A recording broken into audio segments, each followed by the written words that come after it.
Good afternoon, everyone. Yeah, I hope I'm audible to everyone. Yes. Yeah. Yes, please. All right. Good afternoon, everyone. So, my name is Drishti Gupta, and I'm honored to be a part of the Food Future Foundation team.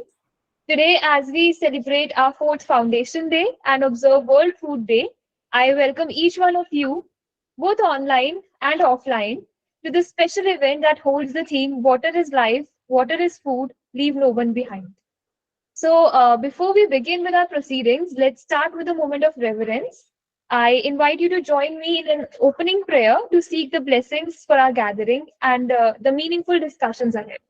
Thank you.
Dear esteemed guests,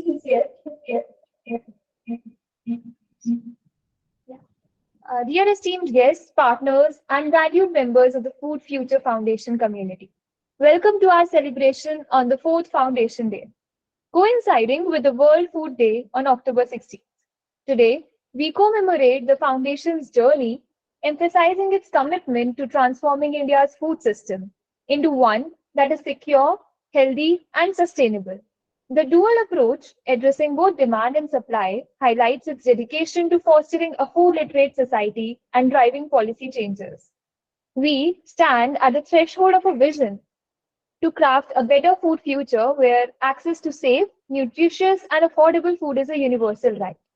Food Future Foundation envisions eradicating hunger, addressing malnutrition, preserving biodiversity, preventing environmental degradation, and safeguarding livelihoods, all aligned with the UN Sustainable Development Goals by 2030.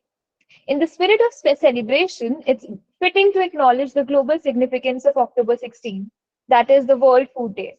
This year's theme, Water is Life, Water is Food, and Leave No One Behind, emphasizes the critical role of water in our food systems and the imperative to ensure inclusivity in a sustainable, water conscious approach to food production.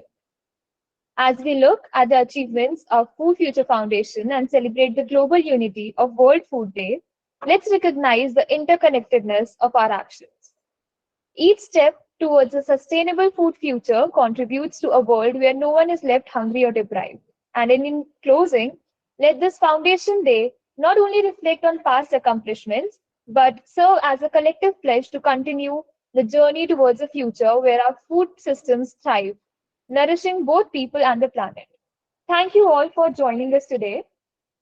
Now, as we commence today's celebration, I would like to invite the person who is most fitting to tell us about the incredible journey of the foundation over the past year and reflect on the significance of this day and the remarkable milestones, achievements, and actions of Food Future Foundation. Please join me in welcoming our CEO, Mr. Pawan Agarwal.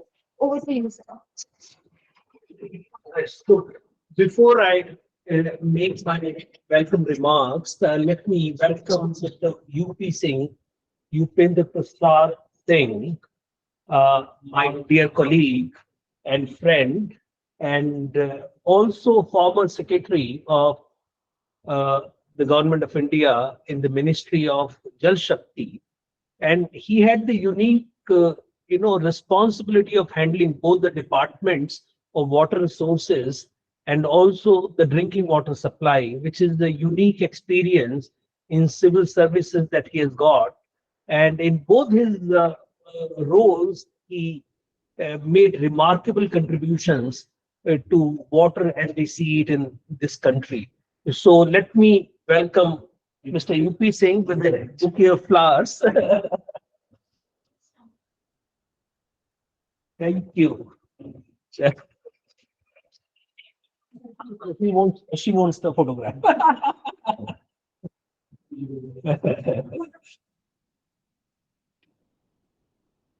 Thank you. So now this is uh, a significant milestone for the Food Future Foundation. And I welcome you all on this occasion, which also happens to be the World Food Day 2023. As you know that this year's theme is around water, and there'll be some activities around water in this program. But also, since it coincides with the foundation of the Food Future Foundation, so I will take you through the journey of the Food Future Foundation, particularly during the year 2022-23. Now, happy to share with all of you, well-wishers, patrons, that today the foundation has its permanent office. You can see glimpse of this beautiful office, which has been put together by Ria in past 15 minutes, which are fresh photographs, of this office. So I think we have a nice office, no problem of parking, centrally located, in the heart of Delhi, central Delhi. So this is unique, and we are very proud to be working from this office, which has a very unique and informal atmosphere, as you can see it.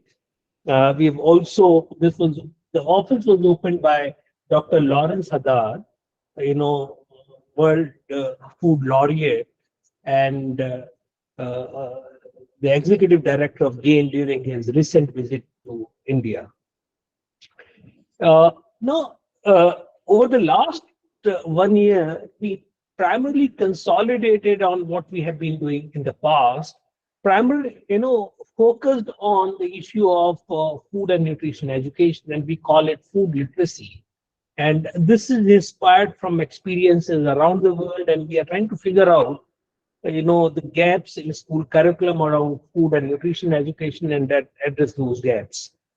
We also, as some of you may be aware, that year before last, we came out with the India Food System Vision Report 2030. And this work of,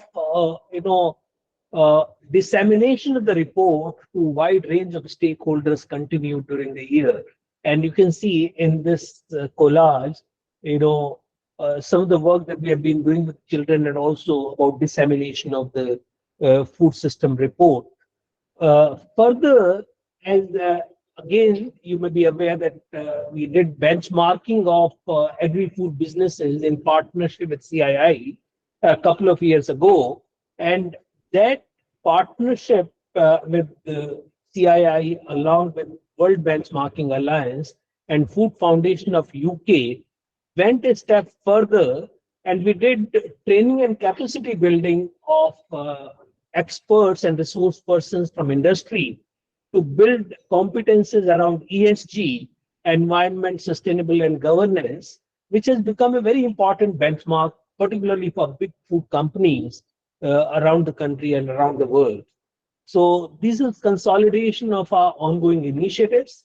New initiatives were launched during the year, and most significant of them was the India Food System Fellowship. And you can see some glimpse of the food system fellows who were there with us in this office for nearly 2 months in the month of, which month was it? May, June, July, and they had wonderful experience, and we really miss them. Some of you are joining here on this online program with us. Welcome to you all of you, and we are very proud of having started this fellowship, which has potential to change the way youth looks at food systems in the country. There were over 250 applicants, and we basically selected through a rigorous process of multiple interviews and interactions, 26 of you. So, congratulations, and this fellowship is still continuing. Now, we also supported PATH and CHRI on large scale fortification of rice. We supported Andhra Pradesh government uh, in through technical advisory services on chickpea fortification that they distribute under the midday meal scheme. And during the last 1 year in September, on the World Environment Day, an initiative in partnership with the Cool My Blog was announced, which is called the My School Climate Club. I think very focused action on that has not started, and that will begin as we roll out our, school engagement programs. Uh, Continuing with our efforts on thought leadership and continuing our efforts with in working with CII and other partners, we were knowledge partner for global dialogue on food system transformation organized by CII as B20 Secretariat, and led two specific sessions, one on food choices and consumption, and second on food safety.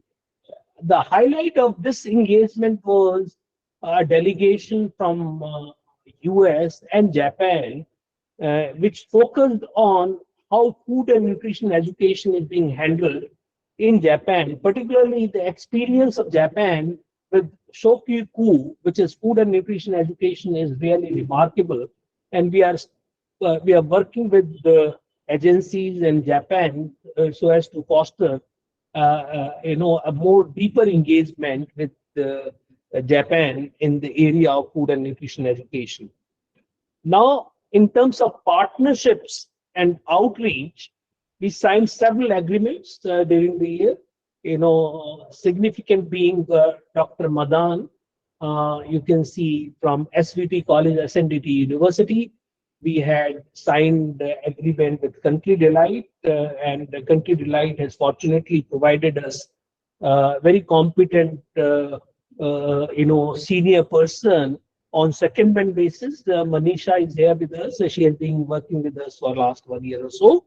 And we also partnered with National Institute of Nutrition, Global Child Nutrition Forum, and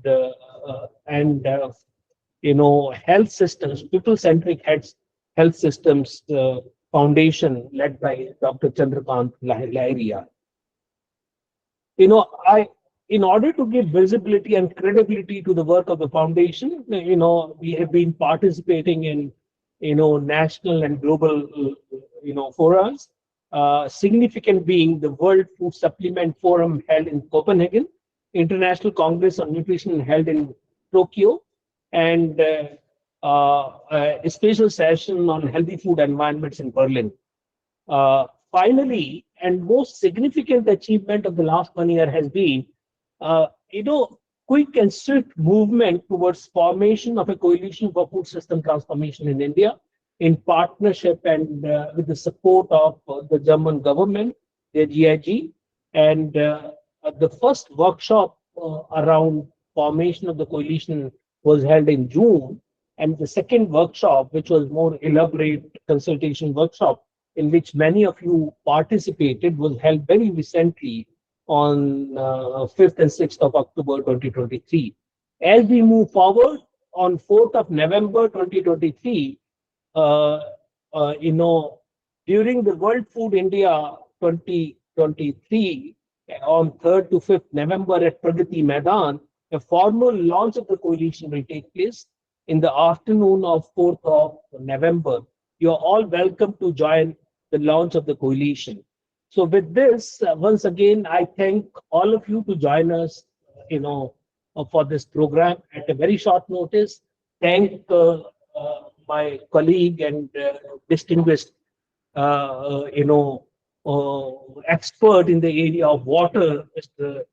UP Singh, former Secretary of Water Resources and Drinking Water Supply, and my own colleagues for this program. Thank you very much.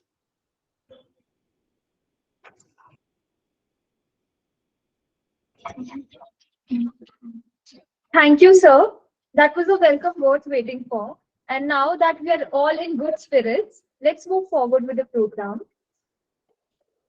So, moving on, we have short presentations on water viewed through different lenses. So, one from the budding vision of our children, one from our country's youth, and another as an international perspective. To begin with, I welcome students from Lotus Valley School for a short presentation they have curated. Over to you, Aditi.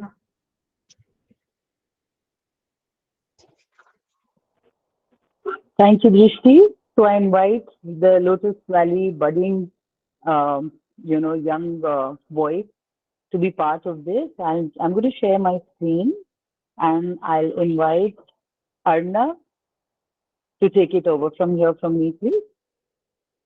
Arnav, over to you.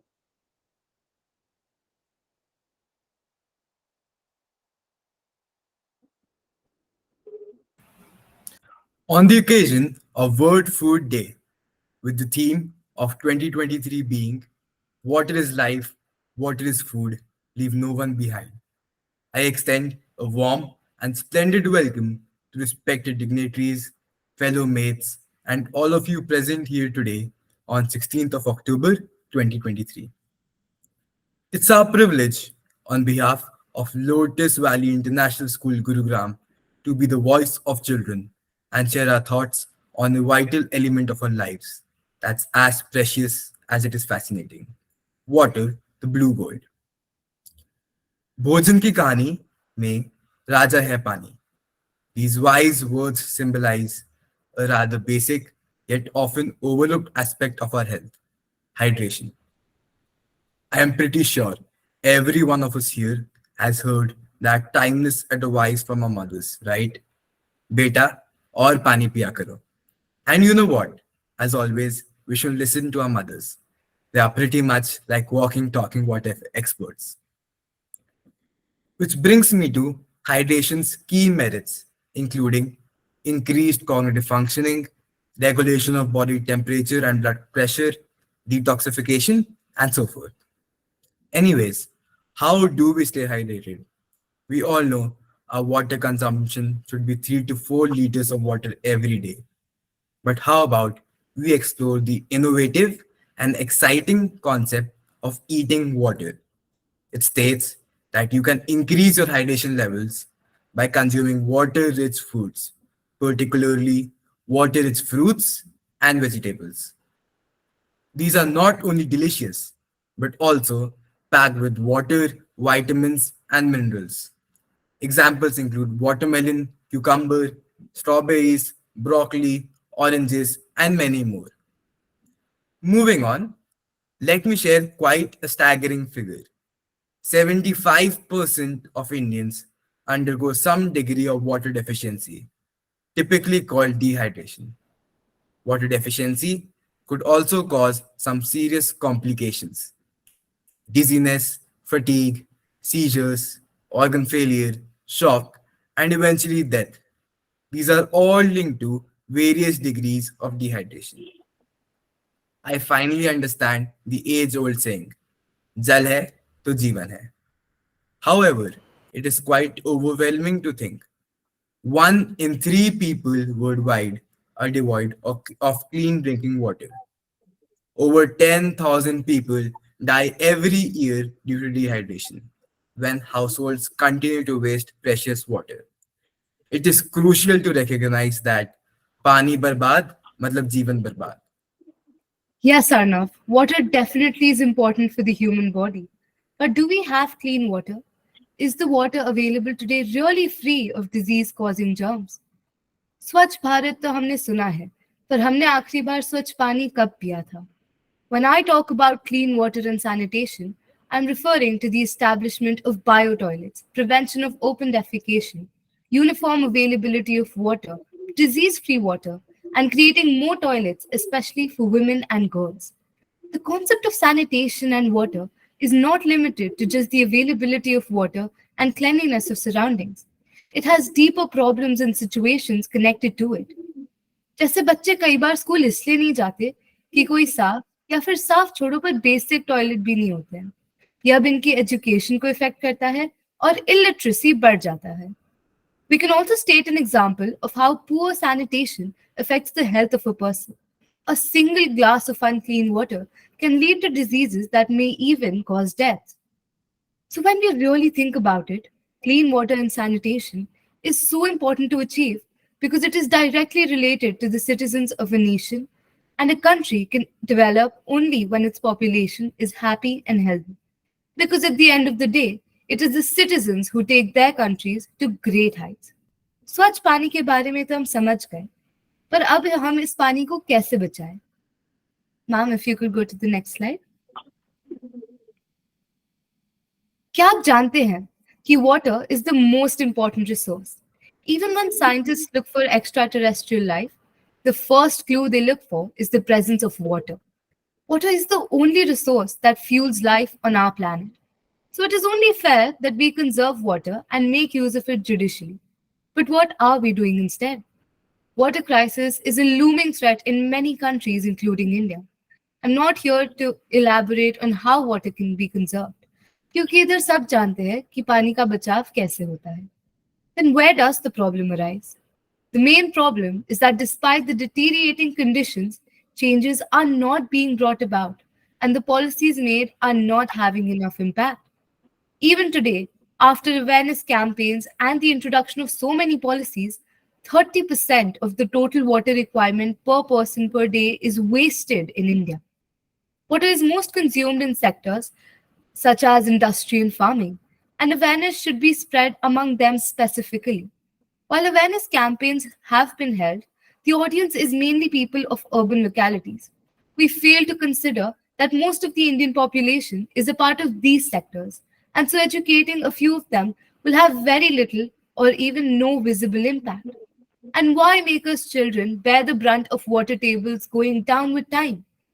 As quoted by Gandhiji, be the change you wish to see in the world. So let the change start in our household. I would like to call Siddhansh to now focus on the concept of groundwater.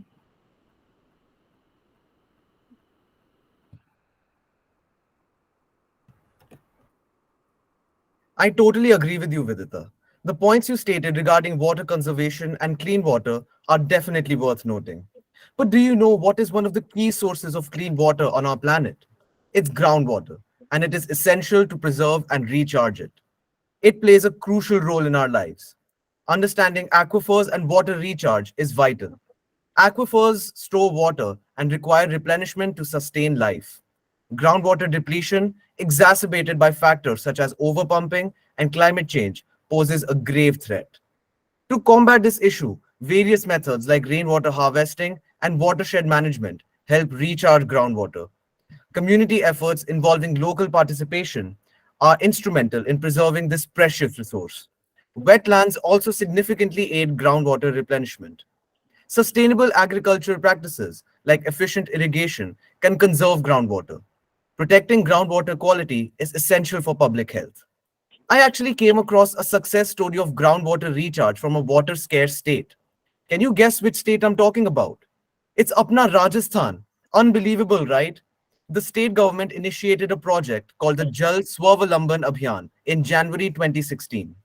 Under this program, local communities were actively involved in building and restoring traditional water harvesting structures, such as check dams, ponds, and percolation tanks. These structures allowed rainwater to be captured and gradually percolate into the ground, replenishing the aquifers. This inspiring example showcases the potential for sustainable groundwater management through local engagement and the revival of age old water harvesting techniques. Success stories worldwide illustrate the positive impact of focused efforts in groundwater recharge, showcasing the path towards a sustainable future. Now, I would like to invite Paridhi to talk about green water and soil moisture. Thank you, Siddhansh. I do agree that groundwater is important, but today I would like to talk a little different. हम सभी ने world food day के बारे में सुना है, लंबे essays भी लिखे हैं. They say World Food Day is celebrated to spread awareness on providing equal and fair accessibility of food to all. But how? सोचना ये है कि food की accessibility depends a lot on healthy soil. How is it possible if we don't have enough healthy soil to support that large food chain? Green water का नाम सुना है? शायद नहीं. Of course, water is transparent, but green water is the unseen lifeline of our planet. Let me explain. Fresh water that is stored in the soil as soil moisture is green water. And as the name suggests, it helps to support the life system of soil, helping in the growth of plants. It provides a sustainable home to the precious microbes living underground, helping to reduce water exchange and saving us from so many diseases. This also helps us to achieve the sustainable development goals. How, you may ask? Well, it's quite clear that green water helps to achieve life on land by supporting so many life cycles. Now, all the sustainable development goals are quite interconnected. Achievement of one SDG leads to the achievement of another SDG. Thus, green water also helps us to achieve climate action, zero hunger, and responsible consumption and production. If green water is so important, then why don't we create systems to protect them? Government schemes only focus on blue water, the water that is available in rivers and lakes. As it is rightly said, we need a lot of blue to maintain the green. Sustainable systems to manage green water are required if we really want to keep walking on this earth. This can be achieved through small steps like strong root system, till system, and closing the yield gap. In the end, I would like to say, मिट्टी की शक्ति को होने न दो भंग. फूल जिस दिन मुरझा जाएंगे, रह जाएगा सिर्फ गम. It's time to preserve the water and life cycle. How? Let's learn it from Viraj. Thank you so much for the recognition, Paridhi. Today, I would like to start with a quote. Water, water all around, but not much to use. Well, I may have rephrased the saying, but that is the reality. But the million-dollar question remains, where did all of that usable water go? Well, it was wasted and continues to be so. As we all know, water is used in all sectors of development, be it industrial, agricultural, textiles, animal husbandry, etc. And that today, only around 0.5% of the Earth's water is fresh and usable by us. With this in mind, such a precious resource with high utility is being wasted. This can have dire consequences in the balance of the ecosystem. Not only does it affect the animals of the marine spectrum, but us humans will also face the problem of freshwater scarcity due to water wastage. This will cause droughts, crop failure, and an increase in your water, food, and electricity bills with an increased health risk. The world is already going through a water crisis. Many countries are not able to provide its citizens with clean, drinkable water.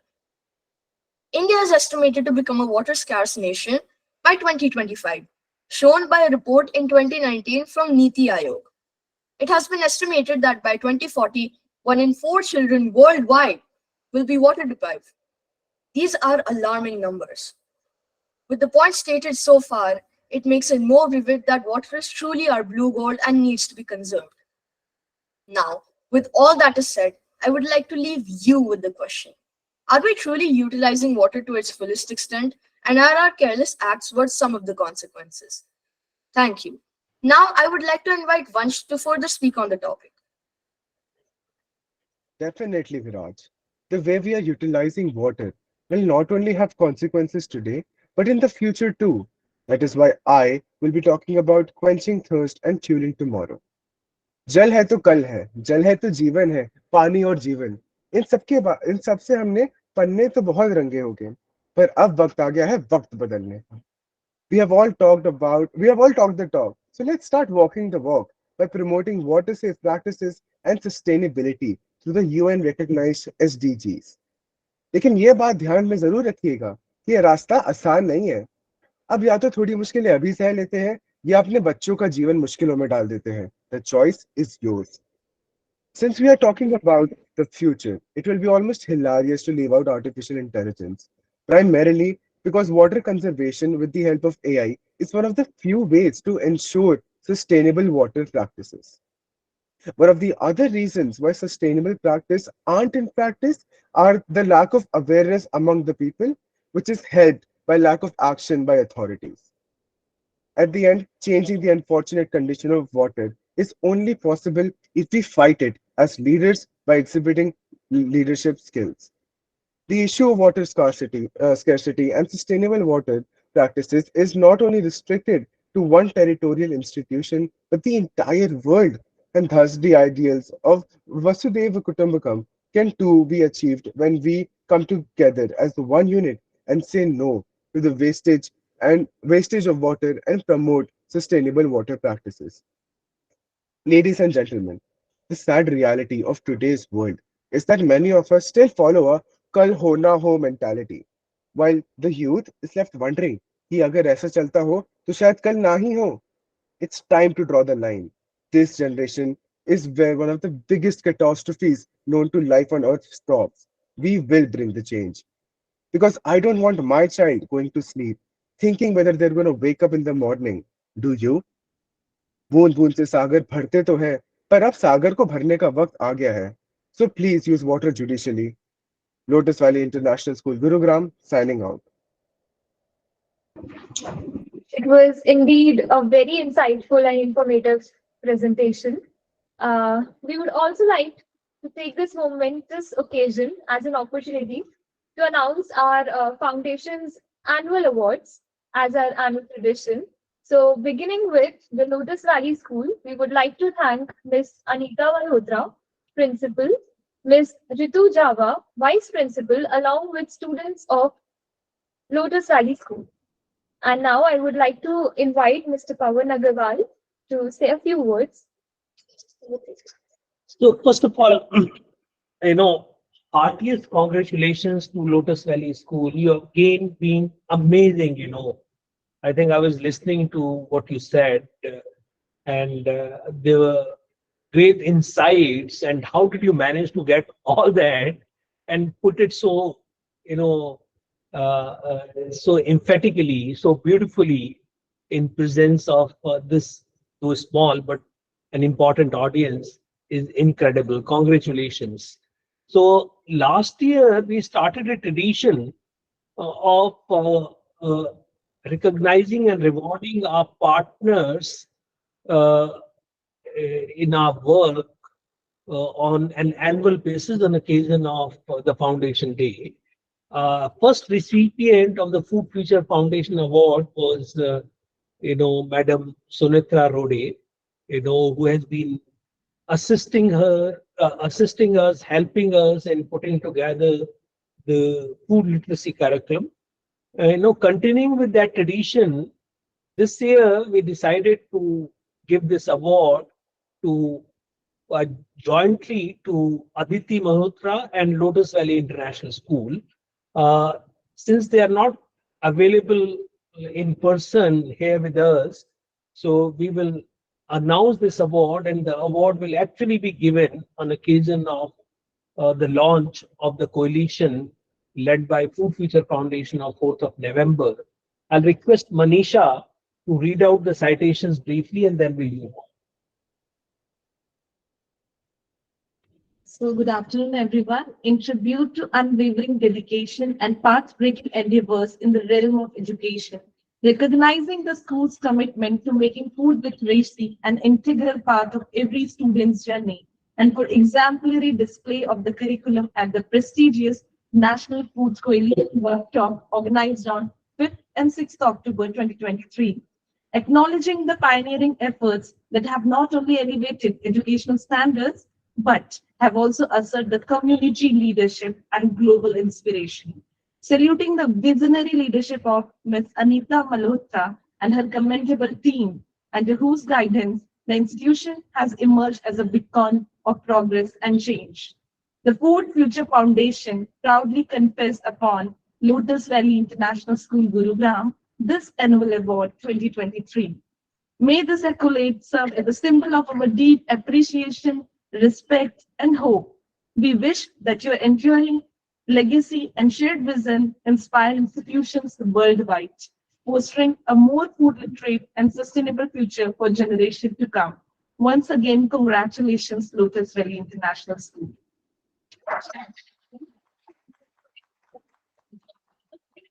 Another award goes to Aditi Mehrotra, recognizing the fervent dedication and unparalleled contribution to public health and nutrition, underpinned by a master's degree in nutritional sciences and an illustrious career spanning over 3 decades, celebrating her legacy as an esteemed author, a dynamic entrepreneur, and an insightful consultant who has etched a permanent mark in the expensive domain of nutrition and health. Highlighting her groundbreaking initiatives with Ani's Fit Kit, a true reflection of her unyielding commitment to the nutritional betterment of children and her revolutionary endeavors to amplify food literacy and propagate sustainable food practices. Acknowledging her notable collaboration with schools across Delhi NCR, Rajasthan, and the significant role she undertook in liaising with the Food Future Foundation to set an unparalleled contribution of food literacy at Lotus Valley International School, applauding her dedication roles ignited and Tamanna NGO, where her commitment to augmenting food literacy and health education shines brightly. The Food Future Foundation extends its profound admiration and pride in bestowing this annual award 2023 upon Ms. Aditi Mehrotra. We commend her for relentless pursuit of excellence, advocacy, and enduring passion for ensuring a brighter and healthier food future for our children. Congratulations once again, ma'am. We would like to take this opportunity and welcome Ms. Ritu Jawa, the Vice Principal of Lotus Valley School, to say a few words, ma'am. Over to you. Hi, good afternoon.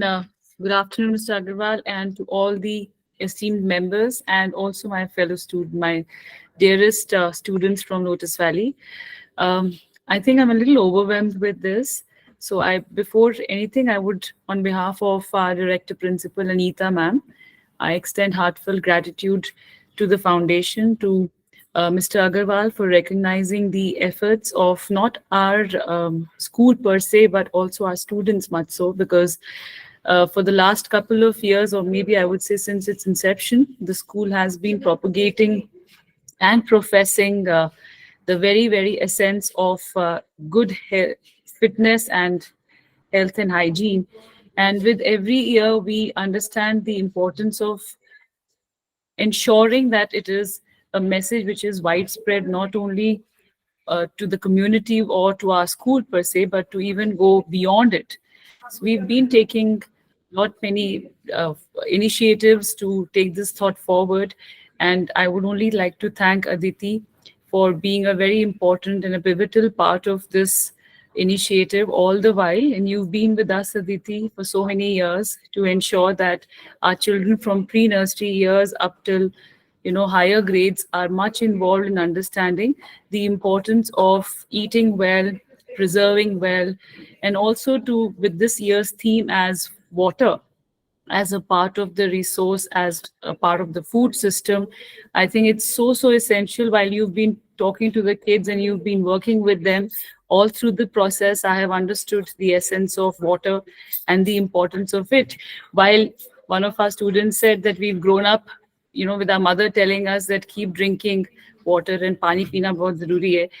But the best part was that during our training period and during our time with these children, there were so many things which came out from them It was nothing that we had to do, because it was their thoughts which were coming forward so extensively and so aggressively. They were, with the thought that we must bring about a change together. And that's what I love about the school. And I can only thank our director principal, Anita ma'am, because it's her vision, it's her mission which she takes forward, and that's very, very close to her heart. And the best part is that we meet the right person to collaborate with, and that's Mr. Pavan Agarwal. So thank you so much, sir, for recognizing our efforts and for acknowledging the work we are doing. And it does make a difference when it comes from the person who's a pioneer, who's been a pioneer and has been called the Eat Right Man of India. So thank you very much. And we acknowledge it with all the graciousness and humility. So thank you again. Thanks a Thank lot. you. Thank you so much, ma'am. Now I would like to invite Ms. Aditi Mehrotra, who is an advisor at Food Future Foundation as well as co-founder of Arnie's Fit Kids. And over to you, ma'am. Say a few words. Thank you, Drishti. At the very outset, I'd like to congratulate Lotus Valley International School, Gurugram, because when I started my journey way back in 2008, when we co-founded Army Fit Kid in Chandigarh, immediately there were 80 schools in Chandigarh who adopted this school nutrition program. And when I moved to Delhi NCR, I really thought that I will not get open doors to school. And Mrs. Anita Malhotra was very, very gracious enough to understand what holistic development is all about. And she opened the doors for me. And from there started the journey in Delhi, NCR. So congratulations once again. It's wonderful working with you all. And I really like how the children now who have passed out or the ones who are in the senior school really talk about health as if they are the dietitians, they are the nutritionists. So it's really nice when I began with them in nursery, and now they are all here right in front of you advocating the importance of water. So I'm deeply honored to receive this award for my work that I'm so passionate about, when it comes to children. And all I can say is that this award comes in as a powerful reminder that I am indeed, or I have indeed been on the right path, dedicating to creating a brighter and a healthier world for the children. I'm also reminded of something that I was watching yesterday, was an interview of the legendary athlete Usain Bolt, who said that I trained 4 years to run the 9 seconds. So I feel much like Bolt's journey. I began way back in 2008, and I continued to do so. And Lotus Valley was one of the first schools here in Delhi NCR. And I have reached over 1 million children and worked in over 400 schools till date. And I think now finally I have aligned my vision with that of Food Future Foundation's mission of mainstreaming the food literacy curriculum as an integral part of the child's education and making this a food literate country. So with this shared responsibility and vision, I now feel that these are the 9 seconds. So it's just that we have to take the final run, pan India, and I feel deep sense of accomplishment. I'd also like to extend my gratitude to my co-founder Avnish and my entire team of dietitians, of activity teachers who work, tirelessly with me. And the day we have our nutrition journey, we are covering almost 500 children at a go in one day. So this is really, really nice. And Pavan sir, thank you so much for making me part of your vision, as I can see it becoming a reality today. So thank you so much, sir. Your ideas are well taken, and I think I quite enjoy, taking your ideas into schools such as Lotus Valley and many others.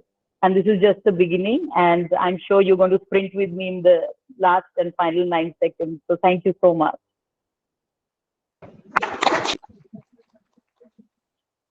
Thank you so much, ma'am.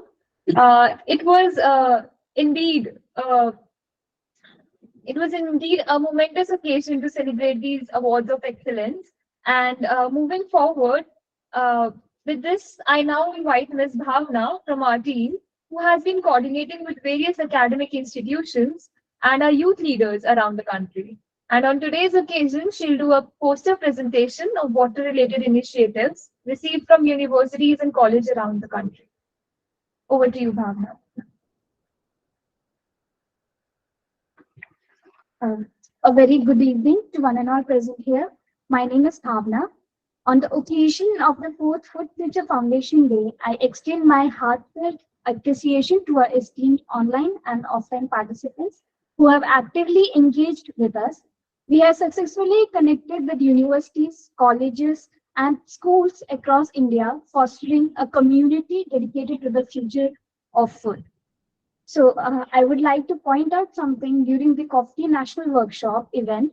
It was a delight to welcome over 500 participants online, representing more than 20 universities. And despite the short notice for the World Food Day, the theme "Water is Food, Water is Life, we won't leave no one behind," we received 19 impactful posters from the talented youth across 10 universities situated in various parts of India, including Karnal, Punjab, Bhopal, Bangalore, Haryana, and Chhattisgarh. So let's take a movement to acknowledge the artistic expression and unique perspective of our talented participants. We eagerly look forward to showcase their remarkable artwork and gaining insight from their perspective during our fourth Food Future Foundation Day event. So from Government BB Girls PG College, we have 9 participants. Dipali Chaturvedi, Dr. Abhaya Joglekar, Kajal Thakur, Arzu Verma, Priya Yadav, Kunjalita Sen, Ayushi Soni, Shreya Jain, and Ankita Baghel. From the National Dairy Research Institute Karnal, we have Khushi Kumari, Kunal Anand, Amit Raghuvanshi, and Khyati Dhawan. From Guru Nanak Dev University, we have Kanchan Kumari and Jashandeep Kaur. From MS Ramaya University, we have Medni Chimalehi. From Lovely Professional University, we have Hemant Tomar and Hitanshu Sharma. Hemant Tomar from Sage University and Divya Sharma from Guru Jambeshwar University. Beautiful posters. Very nice posters. I kindly request all the participants to switch on their cameras so that we can capture this moment and celebrate our collective dedication to shaping the future of the food. Thank you.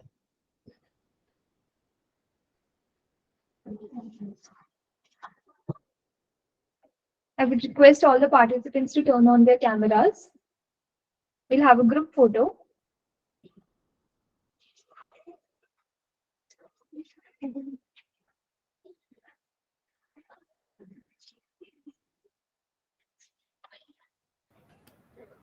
Yeah.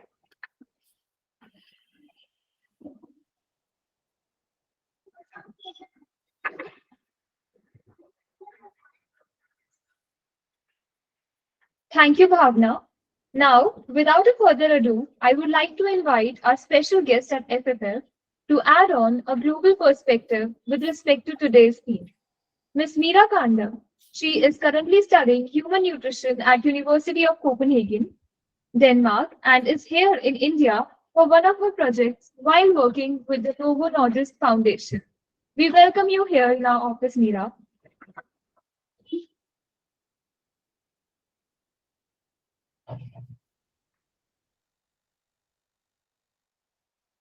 Here, in international context, the theme of the World Food Day 2023, "Water is Life, Water is Food, Leave No One Behind," holds a significant relevance.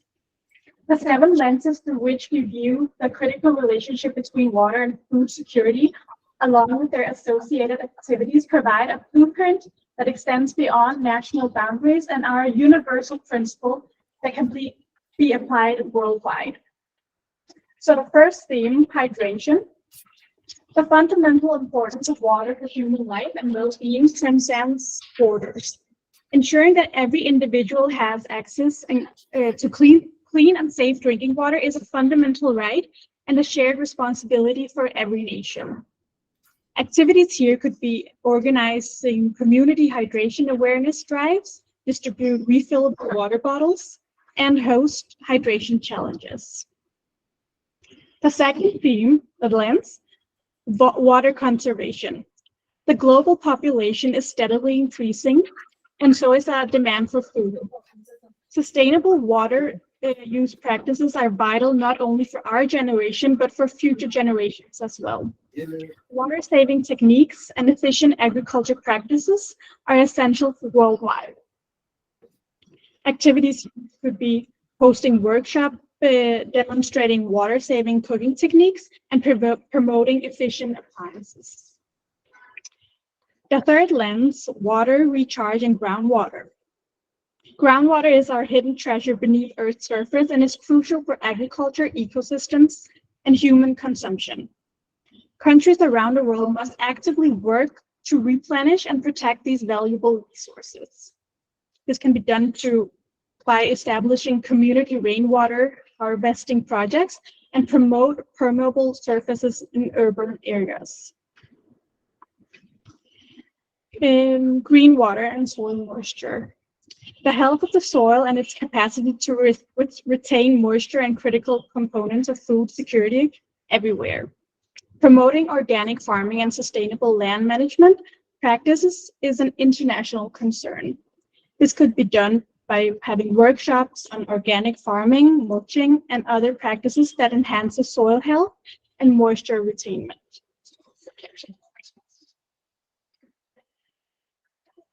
Clean water. Contaminated water sources affects millions of people around the world, leading to waterborne diseases and food safety issues.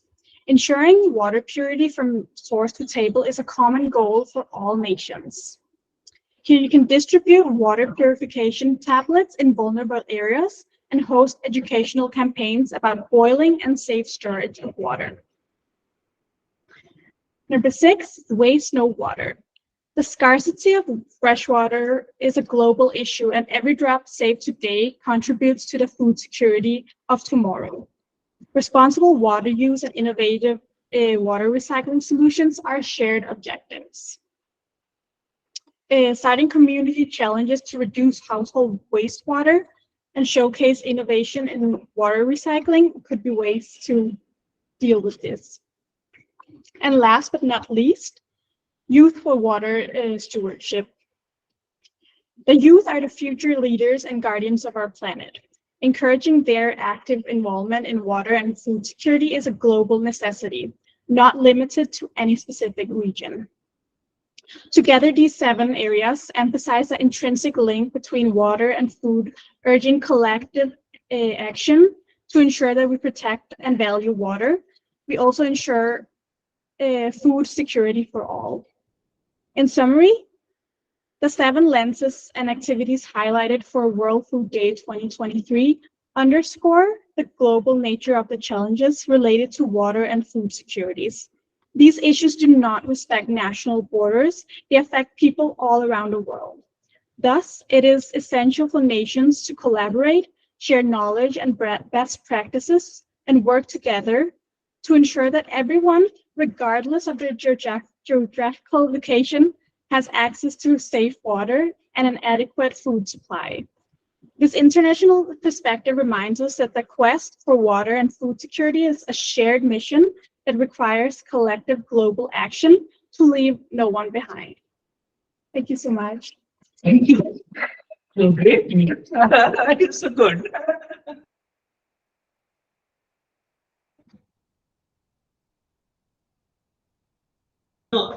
I think we had many guests online.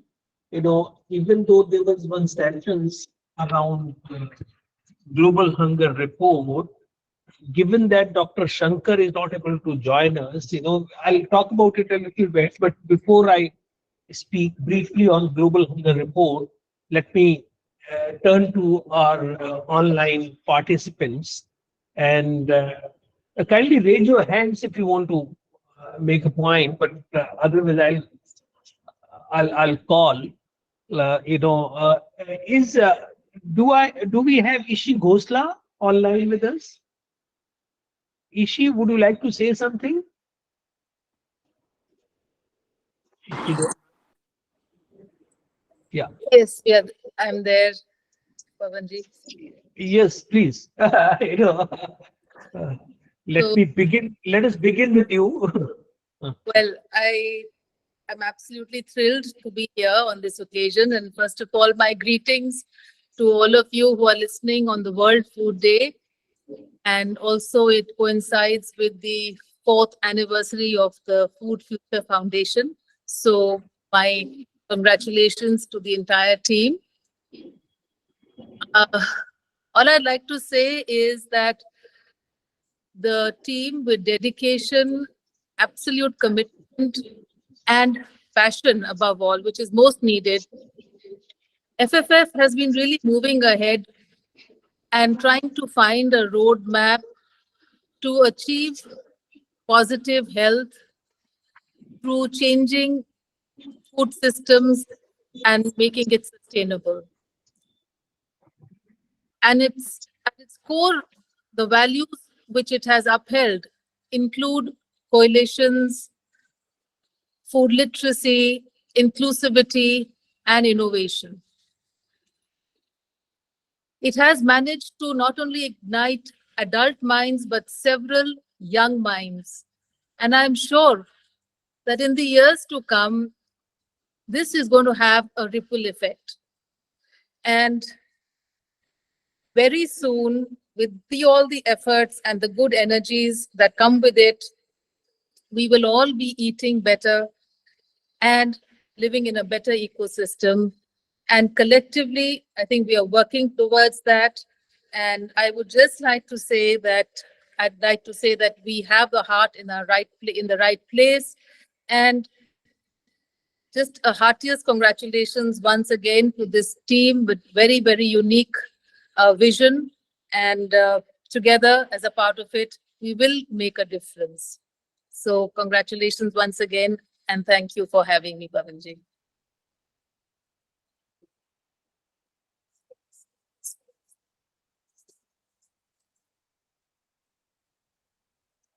Is that audible?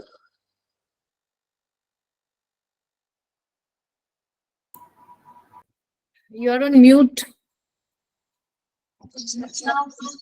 Oh, Aja, sorry, Professor Pandav, we would like to have your words of wisdom. Yes, sir. Thank you very much. Words of wisdom. There are three kinds of people in this world: those who are wise, those who are otherwise, and those who supervise. So thank you very much. So this is the 4th foundation day of the Future Foundation. I looked at the life expectancy. Life expectancy at the age of 1 year is 70 years, and at 4 years is 74 years. So we're going to go at least minimum 74 years. That's I just took the statistics. Now I'm impressed about the school's involvement. Pavanji, for the first time, the Lotus School has been involved very deeply and very, very enthusiastically. I admire the enthusiasm of the school children in participating in this. I looked at the meaning of lotus. In Hinduism, lotus means spiritual enlightenment, beauty, fertility, purity, prosperity, and eternity. So you chose the right school. In the field of nutrition, as in politics, the task is to do what is possible. And I think under your leadership, we are doing what is possible. Thank you very much. Thank you, Professor Panda. Dr. Jagdeep Madan, you are on flight and I think you hopefully have reached Goa now. And so we would like to listen to you and wisdoms. Yes, so good evening, everyone. And I think I'm joining you from Goa Airport, and fortunate enough to be a part of this celebration. At the outset, Mr. Pawan Agarwal, heartiest congratulations on the 4th anniversary of Food Future Foundation, and that too on a very important occasion of World Food Day. uh, the name itself, when you say Food Future Foundation, I think you are really touching the future generations. And every time I've interacted with you, I think there is a step forward to connect with the future generation of this country, starting from young adults to the young children of the school. And, they are the stakeholders with whom we have to have a conversation about issues for the future. So I think today, when I heard young kids talking about water, looked at the series of posters which were put up, and the same school children and young adults who spoke about food literacy, the way they understood food literacy. I think this is the vision of this foundation, because unless and until we connect with these stakeholders, we possibly cannot impact the future. So, let me also place on record that as a head of a very prestigious institution, Sir Vittal Das Thakursi College of Home Science, we are privileged that we are partnering with Food Future Foundation in all activities, which is a common vision which we are sharing, and especially, our commitment towards, working towards a training program for hand holding the teachers who are going to be engaged in the food literacy program. So our team is going to work very closely with the foundation and take this mandate forward. And secondly, Mr. Pawan Agarwal, let me also share with you that, being an autonomous college, being an empowered autonomous college, we are in a position to bring systems approach to food and health as a mainstream elective for all our students in the new education policy. So I think, this is again something which we are taking it forward. And once again, let me say thank you very much. I think someone said you are the eat right man of India. I would say you are also the networking man of India. And and you can really bring strength together by connecting people. So thank you very much for making me a part of this journey, and we are with you, and we'll work towards our common vision of making a difference of the future of not only this country but this planet. Thank you very much. Thank you, Dr. Madan. I think really grateful that you could join us. Okay, we move on. We have Dr. Pashupati from Chennai. Dr. Pashupati, you're on mute, I think. Huh?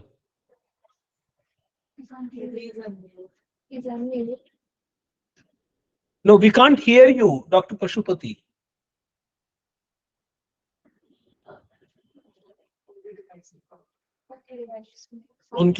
There is some problem with your device. Maybe we'll come back to you. We can move on to Dr. Raj Bhandari. Dr. Bhandari from Jaipur. Yeah. Yeah. Oh, sorry, we kept you waiting. You joined us. Fine. Yeah, fine. please.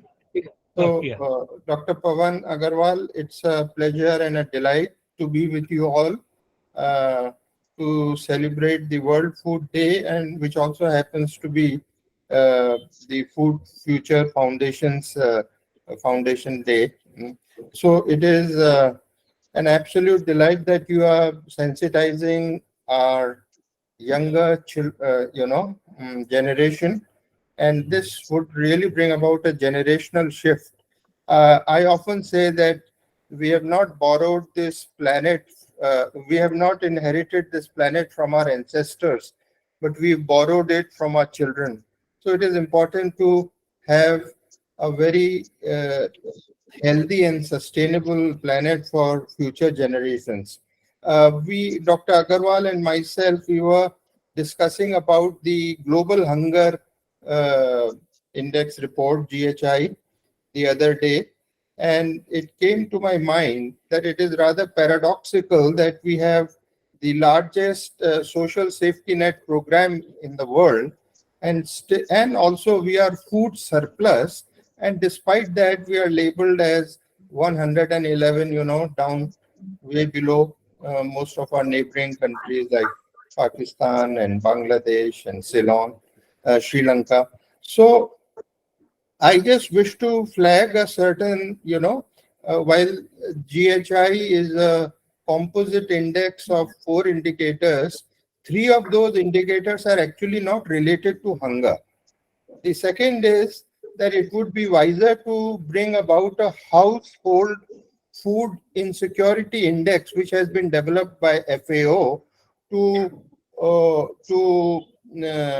assess our hunger or malnutrition index, basically. And what the GHI has used is the NFHS 5 data, whereas the official data that we record is the Poshan Tracker, which gives real-time data from different states, and this is being monitored by Women and Child Department. The other thing is that the 2 indices, wasting and stunting, actually they are 2 sides of the same coin, and the intermediate and the immediate factors basically happen to be common to both these. So it doesn't make sense to take these as separate indicators by any chance. As a pediatrician and a doctor, I feel that the body composition of our children and of our population is unique, and it is different from other, population subgroups. And therefore, if hunger were to lead to malnutrition, it would be better to do a bioelectric impedance analysis. We call it the BIA, which separates the fat and the fat-free mass. And I'm sure many European countries will fail in this test, and the Indian population would be much better off if we go down to assess the risk factors for diabetes, hypertension, fatty liver. 70% of the population in the US and all, and they suffer from some kind of a metabolic dysfunction. So all in all, the government is very much concerned about these issues, and I think we have to develop our own methodology, which is not flawed and which gives a real perspective of our nutritional and hunger and malnutrition indexes. Thank you. Thank you, Dr. Bhandari. I think you made my life easy because we wanted to cover this entire issue of global hunger index, India's ranking in during this, because it is a contemporary issue. And I have posted something on my LinkedIn profile and also written editorial piece for CNBC, which is also available on LinkedIn profile. So I think elaboration that you have done after that, perhaps we did not touch upon this issue. In any case, we are running a little behind schedule, so we'll also be able to catch up with that. Thank you very much. Really appreciate for your insights into the global hunger index and India's position in that. So let me move on to a few other colleagues. Dr. Pashupati, are you there? Yes, Can sir. I'm there, sir. Now, can you able to hear me? We can hear you very loudly now. Okay. Good evening and congratulations to the Food Future Foundation on this beautiful day. There are 3 W's that I wish to convey: water yield management, water utility management, and water source management. I think these are the 3 W's we have to concentrate. Water yield management will be the principal point. If the industry has to conserve water and do wonders on the water special event that we have today, per ml of water, what's the yield in the food industry is the most important thing. I think I'm ready to fight. I'm ready to take the battle to the industry with this. And I'm already working on it with the hospitality industry. Thank you so much, sir. Thank you, sir. Thank you, Dr. Pashupati. Dr. Kuldeep Sharma? Dr. Kuldeep Sharma, if you're there. So can you hear me? Yeah, yes. Thank you very much, sir, for giving this opportunity. Today, sir, I am recalling 8th of December 2020, when I think that was the first presentation being made by Food Future Foundation. And I am just reminding you of the last quote on the last slide of that presentation of our foundation. It said, if we do not create future, the present extends itself. And if I look at that particular presentation with that kind of goal, the kind of journey we have traveled, sir, it is marvelous. Tangibly, we have achieved a lot. We have seen, we have our ambassadors in the form of our interns. And if I look at the way, the whole context of this foundation has transformed into a meaningful dialogue with the world, I'm not saying with the industry. And if I look at the context being shown in the first presentation and the one which we had at the time of coalition, it shows a lot of things.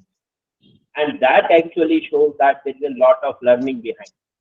And as we normally say, sir, I would like to close with this, that the more you learn as an organization, the more the sphere of your ignorance expands. So what I wish for foundation is, let our sphere of ignorance keep on expanding under your stewardship. You keep on learning and keep on gaining more insight. Thank you very much. Thank you, Dr. Sharma. I think really very insightful, useful comments. Dr. Pramod Halde. Dr. Halde, are you there? Okay. So anyone else who would like to make brief remarks? Anyone else on line who would like to, any hands raised? Okay. Anyone? Yes. Vijaya Khada. Please. Yes.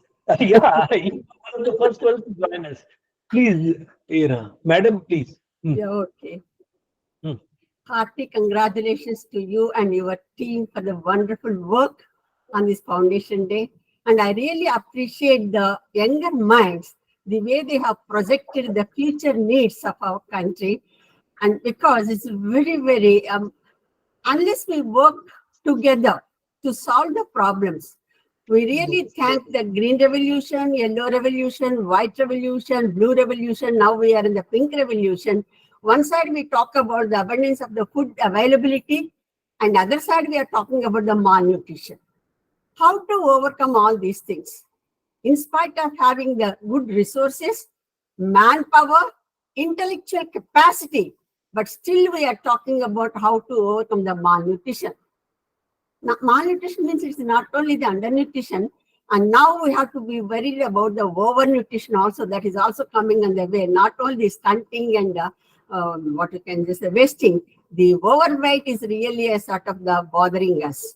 Now, unless we, all the scientists or the students, the teachers and all that, what you can say, different organizations, starting from the producers to the consumer, unless we work in a sort of the network with all our dedicated spirit on priority basis, I don't think I will be able to achieve any of the things.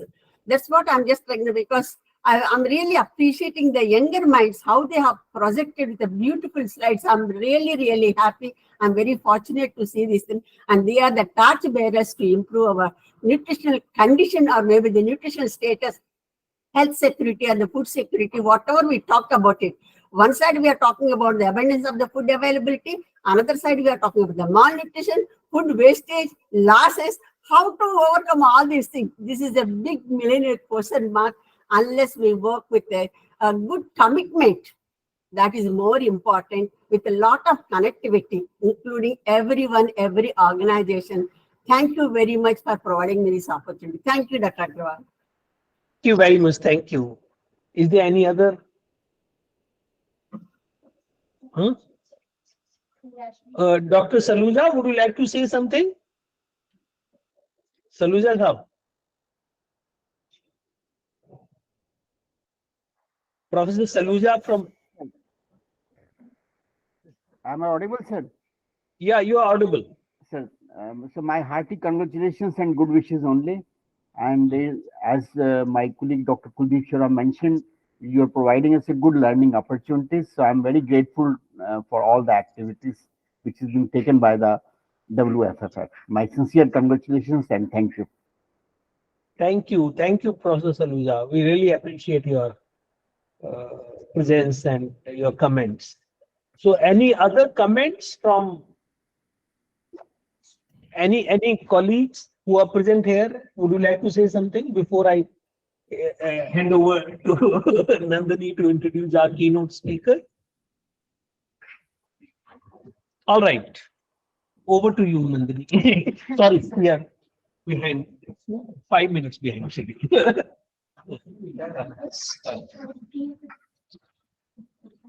Good afternoon, everyone. Now it's time to introduce our distinguished keynote speaker, Mr. Upendra Prasad Singh.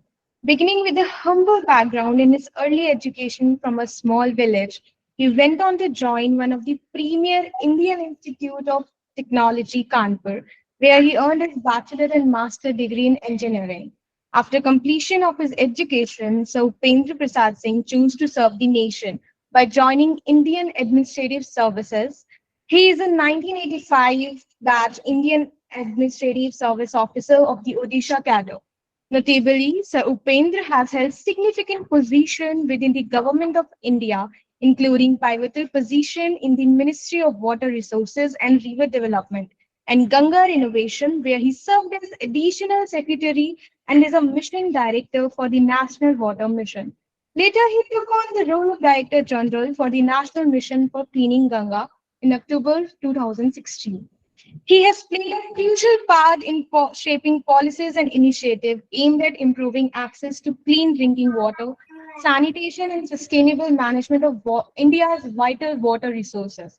He has also delivered a TED Talk on the topic of water and elixir for raising awareness about water conservation and management. We are very fortunate to have you, sir, with us and to share your insights on the essence of water, its role, challenges, and India vision. Over to you, sir. Thank you very much. Very good afternoon to all of you. Congratulations to Pawan and his team on the 4th Foundation Day of Food Future Foundation. My greetings on the occasion of World Food Day too. In fact, sometimes back, I think about a week back or so, Pawan rang me up and he wanted to, in fact, he requested me to suggest someone who would be a keynote speaker on the occasion. And I offered myself for two reasons. One is that he has been talking about, or I have been listening from him about the foundation. And I also wanted to get a bit motivated. In fact, one day we talked for half an hour and he tried to motivate me because after 37 years and 2 months and 6 days of service, I decided really to hang my boots. I thought, let me not work any longer. Let me do things which I have not been able to do because of pressures of the job or whatever, travel or to see movies or to see web series, read, write, all that. And that's what I have been doing for almost a year because in fact, I'm going to complete about a year since my superannuation. So maybe I came here today to get a little, maybe some of his enthusiasm and energy will rub on me and maybe youngsters, seeing these youngsters, I will also think because at one point of time, I also thought that maybe I'll start working for water literacy because I thought that people know very little about water and the river, really. So I'm happy to be here and because And especially since Pawan is a batchmate and a good friend, we have been batchmates since 1980. We have been friends since 1985, when all of you who are present there were not even born. So let me come to the topic. I calculated how many minutes I have, and I found that 19 minutes was given to me. 19 minutes, of course, is too short to speak something as vast as water, actually. But nevertheless, I will try to stick to the time, and maybe I will not touch every aspects of water because. But before that, I must congratulate the children of the Lotus Valley International School because they made, in some way, my life easier as well as difficult. Difficult in the sense that they have spoken many of the things which I wanted to speak.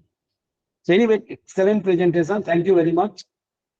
So let me start now. I'll start with a couplet from Rahim. Rahiman pani rakhiye, bin pani sab soon, pani gaye na ugre, moti manus chon.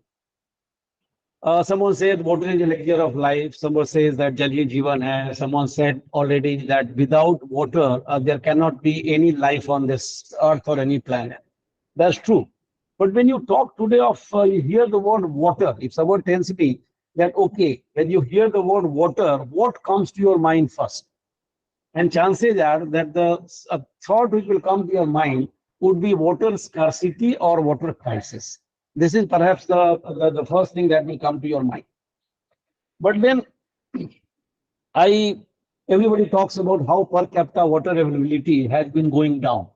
Today, per capita water availability would be maybe something like 1/4 or 1/5 of what we had at the time of independence. This is simple arithmetic because the quantum of water available has not increased, whereas population has increased by 4 to 5 times. If numerator is same, denominators increases by 4 or 5 times, the quotient will become 1/4 or 1/5. That's true. People also talk of skewed rainfall patterns in India. The water, see, it's not the total availability of water which is important. What is more important is that how is the distribution of water over time and space. And India, distribution of water on time and space is very skewed. You know, there are areas where you get more than 5,000 millimeter rainfall, even a 10,000 millimeter of rainfall. You hear Cherrapunji and the likes. Then you also have areas where you get less than 200 millimeter rainfall. Parts of Gujarat, parts of Rajasthan gets less than 200 millimeter rainfall. So it's very skewed. At the same time, it's not only skewed over space, it is also skewed over time because most of the rainfall is confined to the what we call a monsoon months. And in monsoon months also now, a number of actual rainy days are decreasing. Maybe the impact of climate change is nowhere more visible than the rainfall pattern. So that's fine. Our per capita availability is low, and rainfall pattern is there. But at this point of time, I will ask you another question. How much rainfall on an average we get per year? Any idea how much rainfall we get per year in India in terms of millimeter? No. Okay, fine, doesn't matter. We get rainfall of more than 1,000 millimeter, maybe about 1,200, 1,300 millimeter rainfall in an average year we get.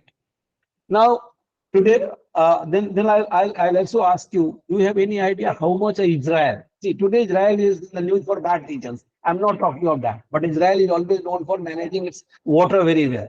So how much rainfall, average rainfall a country like Israel gets?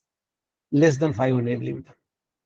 So they get less than 500 millimeter water, millimeter rainfall. We don't talk of a water crisis or water scarcity in Israel. We get more than 1,000 millimeter of rainfall, and we talk of water scarcity and water crisis. Someone was referring to Niti Aayog report, Composite Water Management Index, which came in 2018. That how it's another matter. They also said that 20 cities are going to run out of groundwater. That hasn't happened.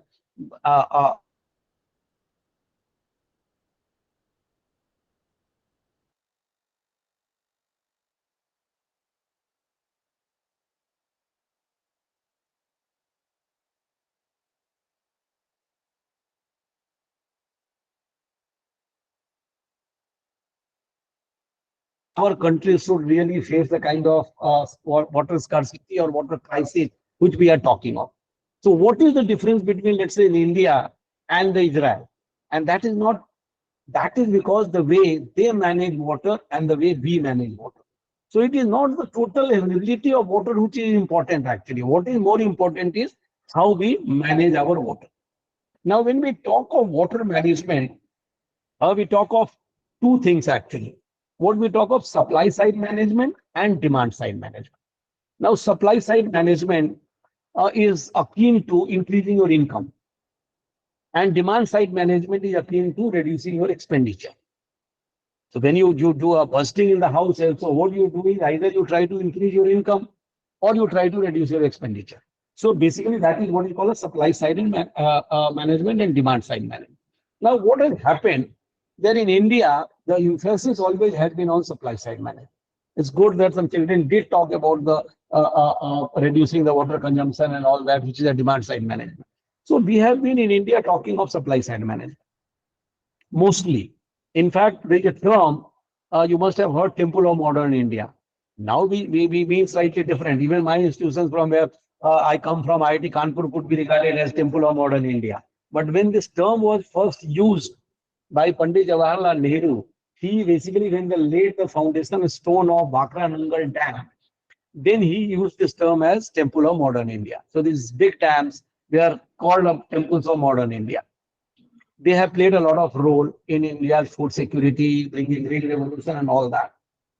But today there are two kinds of thoughts. One kind of thought is that people feel that big dams are the only way kind of to ensure India's water security. But there is another view which is called dam the dams. The dams also create a lot of other issues. In fact, there is a movement in the West of even a kind of doing away with or breaking some of the dams. But anyway, I don't want to get into that debate here. This is not the right forum to get into debate that they should go for large dams, not dam. Even if you want to go for large dams, it will be very difficult now to build the dams, the kind of dams which have been built in the past, because the best sites already, on the best sites, dams have already been constructed. The kind of problem you have of resettlement, rehabilitation, forest clearance, wildlife clearance, all those. But my point is that the only way to augment the supply of water? I feel no. My experience, I have worked in the sector for nearly 7 years, and my experience of working both in the state and at the center tells me that this is not the only way to increase supply side management. You know, every city used to have earlier thousands of water bodies. The Delhi had more than 1,000 water bodies. The Bangalore was called city of lakes. Where have those lakes gone? Where have those water bodies gone? So why do you want to basically kind of store water in a huge dam, displacing thousands and thousands of people and destroying so much of forest and wildlife and all? Why can't we have millions of smaller structure? Let's go back. There's nothing wrong about talking of reviving the water bodies or reviving the tanks and ponds and wells. So I would say that there is a need for a paradigm shift in the way we want to increase our water supply, and that's from a paradigm shift from big to small. Small is beautiful in my opinion, holds true. I remember someone, I was very happy that people were talking of aquifer, the children were talking of aquifer, they were talking of groundwater management. Groundwater management always has been a poor cousin of the surface water management, but that is the most important. See, whatever dam is visible, a canal is visible, but the groundwater is not visible. In fact, our minister, he is also presently also he is the minister, Mr. Shekhawat, once he gave a presentation to all the members of parliament and all council of ministers. I think Honorable Prime Minister was also present. And there he asked a question. He asked the question that which is the largest water storage structure? Where do you store the maximum water? And then the reply came, a number of members of parliament, somebody say Hirapur Dam, somebody say Bhakra Dam, somebody say some other Rana Pratap Sagar Dam, different dams. And thereafter our minister very coolly said that no, the largest water storage structure are the aquifers beneath us. All the big dams, India has more than what is called a large dam. There is a definition of large dam. There are more than 5,000 large dams. India has the third largest number of large dams. But all the dams put together, they do not store water, as much water as we store in the aquifers beneath us. And what is good for this? The good thing about this storage is it's a renewable. Every year you get the rainfall, and every year it will get recharged. The problem comes when you basically extract more than what you recharge. I'll come to that little later actually. So, what is very important is recharging the groundwater, which I'll come slightly later. The other thing I'll ask you, are you aware? Because I wanted to talk a little more about demand side management and not only supply side management. Generally, per capita consumption of water in a city which has a municipal water supply, the norm is something like 135 liters per capita per day. And in some areas, like till sometimes back, I and Pawan used to stay in the same colony, a colony, Utiwa colony. And I'm sure that in South Delhi, the consumption per capita per day is something like 500 to 600 liters per day. Do we really need that kind of water? We all talk of carbon footprints. Everybody wants to reduce carbon footprints. Unfortunate part is not many people talk of water footprints. The morning cup of coffee, which many of us have, has a carbon water footprints of 140 liters. A cotton shirt has a water footprints of 2,700 liters. One pair of leather shoes has a water footprints of 8,000 liters. So these are the kind of water footprints. There is a need to know what is kind of water footprints and how do we reduce the water footprints. Fine, we need food. And to ensure food security, you need water. In India, 89%, some people say 70, 80%, actually the real data is something like 89% of the total fresh water goes into agriculture.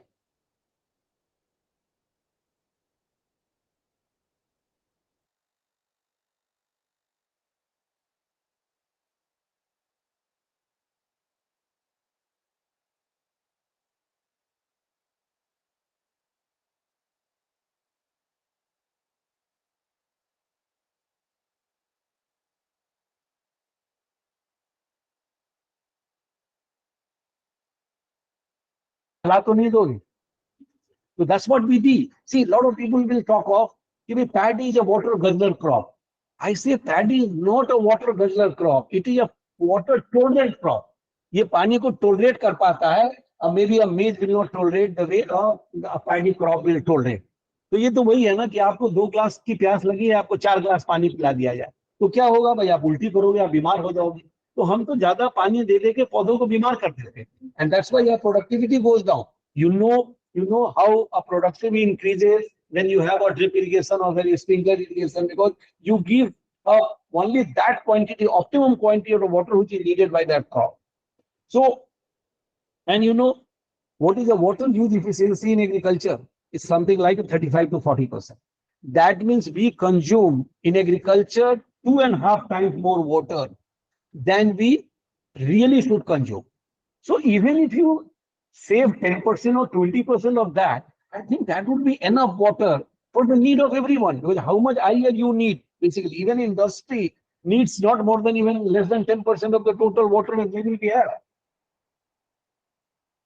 Do we grow crop as per the agroclimatic condition of an area? Unfortunately, no. You grow, see, the Maharashtra is known for water scarcity. The Vidarbha region, you have heard of Vidarbha region and all. And maximum sugar cane is grown in Maharashtra. We grow paddy even in Haryana and Punjab. Till 1980s, early 1980s, no paddy was being grown in Haryana and Punjab. आप देखोगे यहाँ किसी से बात करोगे तो बोलेगा मैं रोटी खा के आ रहा हूँ. If somebody goes for a lunch, he says मैं रोटी खा के आ रहा हूँ. If you go to Odisha, you go to West Bengal, you go to maybe a part of Bihar and all, मैं भात खा के आ रहा हूँ. My card is Odisha, जहाँ लोगों ने भात तो खाई के आस्ची, भात खा के आ रहा हूँ. क्योंकि उधर का रेनफॉल पैटर्न था, बाकी चीजें थी, that was suitable for growing rice. And maybe Haryana, Punjab was suitable for growing paddy. But today, we are growing differently. उसका भी कारण है. See, the farmers will grow whatever is good for them. आप उनको समझाएंगे जितना भी water conserve करो, ये करो, वो करो. In fact, there are a couple of policies. I'm not, I've been a part of the government for so long, and my intention is not really to criticize the government policy, but yes, there is a need to have some policy shifts actually. Two policies I'll talk very briefly. One is the procurement policy. Everybody is very happy when you give procurement, the surplus produce should be procured from the farmers, and then it should be utilized for the poor and the public distribution system. लेकिन हम procure किस चीज को करते हैं? तीन चीज को करते हैं. Minimum support price. Somebody say नहीं, we give minimum support price for 30-40 commodities, but minimum support price has no meaning unless there is a mechanism behind it to ensure procurement. अगर भाई मिनिमम सपोर्ट प्राइस आपने कर दिया मक्के का, मक्का कोई खरीदने वाला नहीं है, तो फिर तो जिसको जो रेट में बेचना होगा मार्केट फोर्स उसमें वो बेचेगा. There are only 3 crops, basically 2 crops really MSP works in India procurement system. One is paddy, the other is wheat, and the third is to a certain extent जहाँ पे minimum regulatory prices दिए जाते हैं, that is sugarcane. So basically this procurement policy, in my opinion, is to a very large extent responsible for the kind of a cropping pattern which we see today. Of course, there have been some government interventions which there is no time to talk to. The other is free electricity or highly subsidized electricity. You go to Punjab, a farmer goes to sleep, he puts his pumps on and he goes to sleep. And whole night, the water is being pumped out. 50% of that at least gets evaporated. And as a result, where the water was available at 30 feet, 40 feet, today water is not available even at 500 feet. And time wouldn't be too far when some of the blocks in Haryana, Punjab, forget about water for irrigation, they may not get water for the for drinking water as well. So there are policy. It's another matter that perhaps the people who are sitting here, not much can be done, but some kind of a policy advocacy is required, in my opinion. And something is happening also. Today again, you are talking in terms of superfood, or you're talking in terms of millets, or you're talking of bajra, you're talking of jowar. It's good, but government should not only procure them, but government should also kind of incentivize their growing. I would like to, rightly someone says about the water management. As I told you, the water management is extremely important. It's not only a water availability. Now, it's just 2-3 examples I'll just give so that those who are connected, either present here or connected, can learn a little more. I don't know how many of you have heard of a village called Hibre Bazaar. Hibre Bazaar is name of a village. After this function is over, you can Google whatever chat GPT or whatever you do is, you can do a Hibre Bazaar. Hibre Bazaar is a village in Ahmednagar district of Maharashtra. And Ahmednagar district is also one of the drought-prone districts of Maharashtra. Now you go to that village looks so good. Everybody has a pakka house. There are at least 50-60 people who are millionaires in the village. Road is excellent. Everywhere you find greenery. And just go to about 50 years back, in 1970s or so, that village would look totally different. There were no pakka houses, the roads were bad, there was no greenery around, people were migrating, a lot of people have taken to the drinking. And then one man came, one man who has gone out of that village to do his education, a man called Popat Rao Pawar. The Popat Rao Pawar, after graduation, he came back to the village and he decided that let me do something for the village.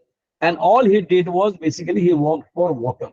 The water management, the water conservation, in the sense the tanks and ponds were innovated, wells were innovated, the crops were grown which were required to be grown, everything he did. And the entire that village story is a story of basically success story of that village is basically a success story of water management. There is a village called, again I'll just make a mention, called Laporia. Laporia village is in Rajasthan. And there was a man who had no formal education called Lakshman Singh. He invented what is called a chauka system.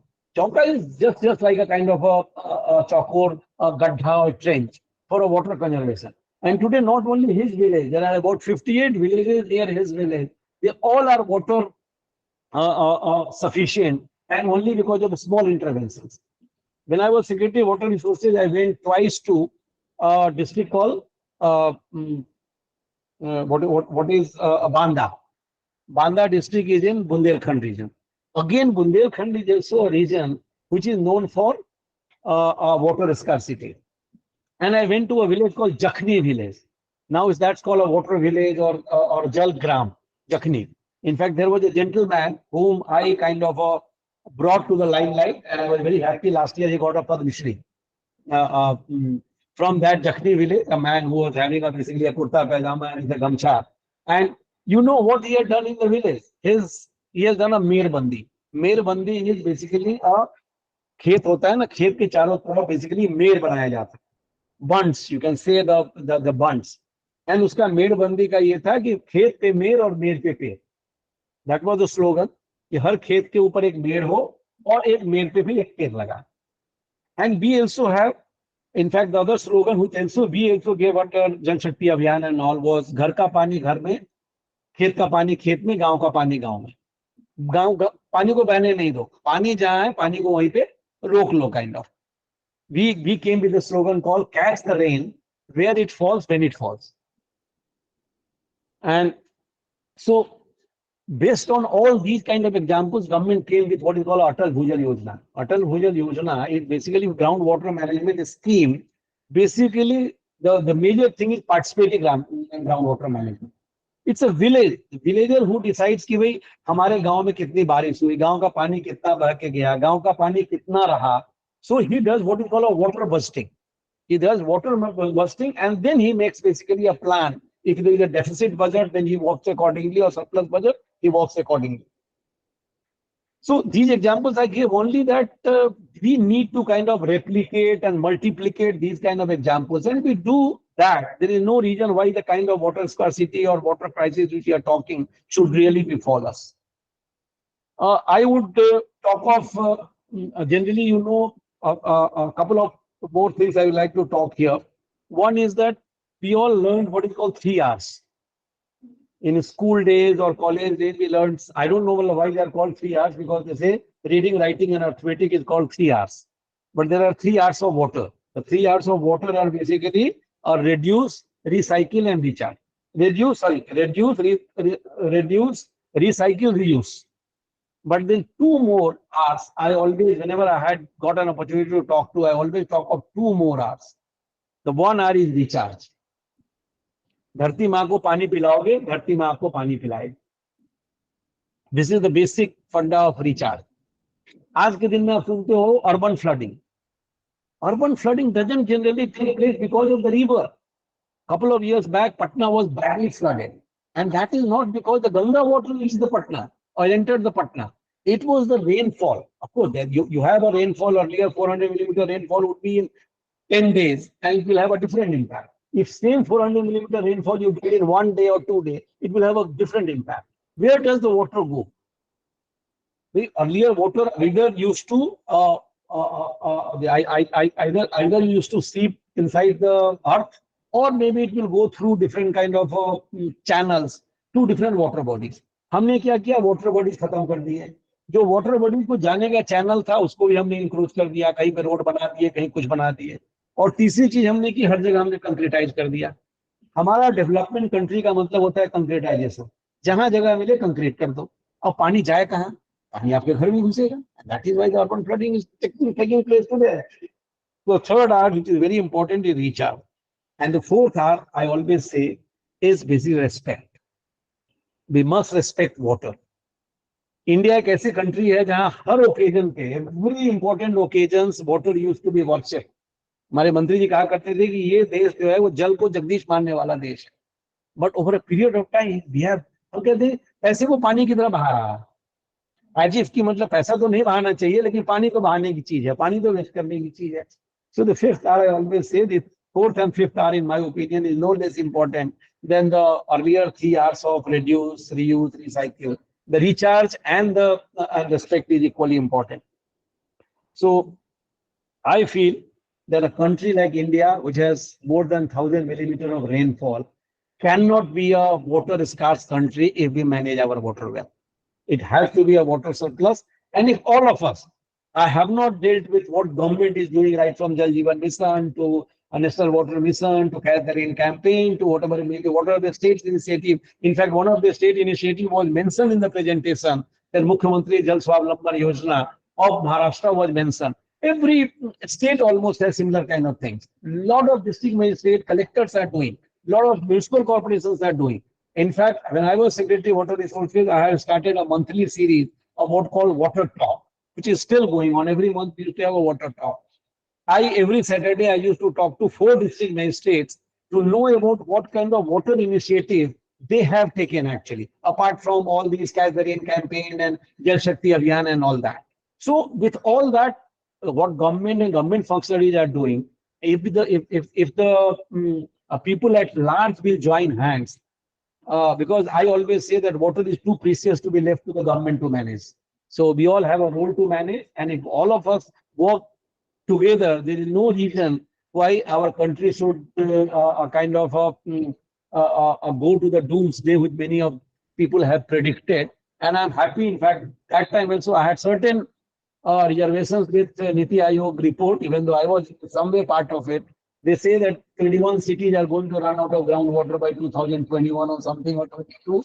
22 is over, 23 is over. None of the cities have run out of groundwater. And in my opinion, if will not run out of groundwater, perhaps provided we manage both supply side and demand side management well. So I will end the short talk with a couplet. खमठोक ठेलता है जब नर खमठोक ठेलता है जब नर पर्वत के जाते पांव कर मानव जब जोर लगाता है पत्थर पानी बन जाता है. So we all work together, I think we can ensure a water security in India. Water security in India. Thank you very much. Thank you. This was brilliant. I think talk, though little short, but I'm sure that crash course for all of us on water. Fantastic. And I think some of our colleagues have got a patience. They already figured out. You mentioned a few names. They already found out on the internet about all those people that you mentioned. So I think we are coming to a close of this event. Are you available for another few minutes in case somebody wants to? Anyone wants to make any comments or any, because this was a brilliant talk by Mr. UP Singh, and I think clarity of his thought is amazing on this particular issue. So grateful that you could find time and talk to us. Yeah. Saluja sir. No, sir, I wanted to congratulate and sincerely thank sir. Like you have already concluded with brilliant talk. It's very excellent and simplified presentation for everyone. Thank you very much, sir, for all clarifying all the. Thank you. Anyone else? Sunitra, madam, बैठी हैं क्या? Yeah. हाँ, Sunitra, you would like you to say photo के बारे में बच्चों को बताना. Yes, sir. I enjoyed the talk just now. It was so informative and told so simply, naturally, and beautifully. Hearty congratulations, Upendra Singh ji, on this. Thank you very much. Very interesting and lovely Food Future Foundation Day celebration. Thank you. Sunitra ma'am is our advisor handling the curriculum. And I think I will, Sunitra, you can get in touch. I'll take his permission. You can get in touch with him to bring in all these aspects in the school curriculum as you work forward. I think we can have one chapter on hydration and one which is primarily on the demand side. But we can also bring in from a food and demand side, but we can bring in another chapter on the supply side as well. So that might be very interesting. And also conservation and other issues that you mentioned. In the theme 8, we can include that. Okay. Definitely. So, yeah, we come to the conclusion of the event and.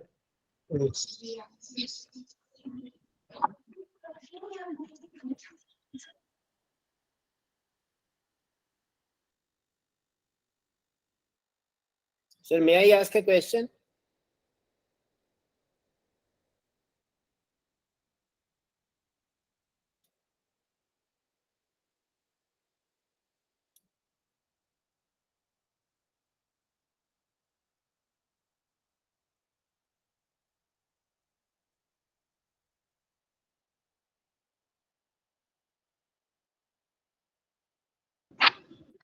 Yes. So thank you, sir. We could not have asked for a better insight and spotlight on today's theme. And thank you everyone for joining us today. As we come to the close of this enriching session, I invite Ms. Ria Gaba from the team to extend a vote of thanks. Over to you, Ria. Thank you, Drishti. With a heart full of gratitude and a deep sense of appreciation, we bring this event marking the World Food Day with a theme Water is Life, Water is Food, Leave No One Behind to a close. It is my distinct honor to deliver this vote of thanks on behalf of Food Future Foundation celebrating its fourth Foundation Day. Today, we had the privilege of hearing from a distinguished keynote speaker, Sri Upendra Prasad Singh. His address on the essence of water, its role, challenges, and India's vision was truly insightful. I would like to extend our heartfelt gratitude to you, sir. Your presence here today has been an inspiration.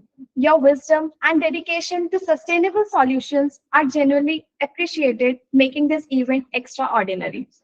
We express our sincere appreciation to Dr. Rajan Shankar, who, though regrettably unable to join us today, but in his absence, we are honored to have Dr. Raj Bhandari and Pavan sir sharing his words and speaking on his behalf.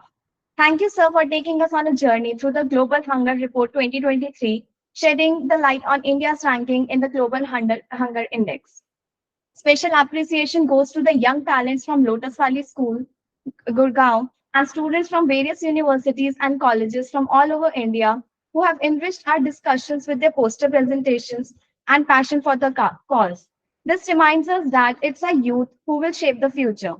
And thanks to Ms. Meera Kanda for her active engagement and thought-provoking contributions. I would like to congratulate Dr. Panda, our esteemed trustees, on this fourth Foundation Day. We also extend our gratitude to all the speakers for sharing their valuable insights. To our dedicated partners, your time and expertise have been instrumental in the event's resounding success, and we express our gratitude for your unwavering support.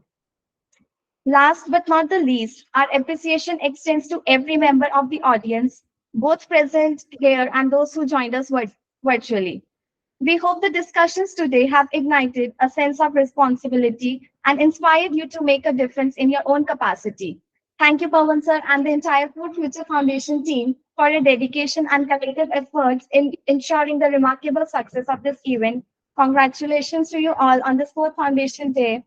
In conclusion, let us carry forward the greatest insight from this event that water is not just a vital resource, it is life, it is food. Let's continue to protect and preserve it for a sustainable and brighter future for all. Once again, thank you all and have a wonderful evening. Very good. Okay. So I think we can formally bring this event to a close. Kuldeep, you want to convey a vote of thanks from on your behalf?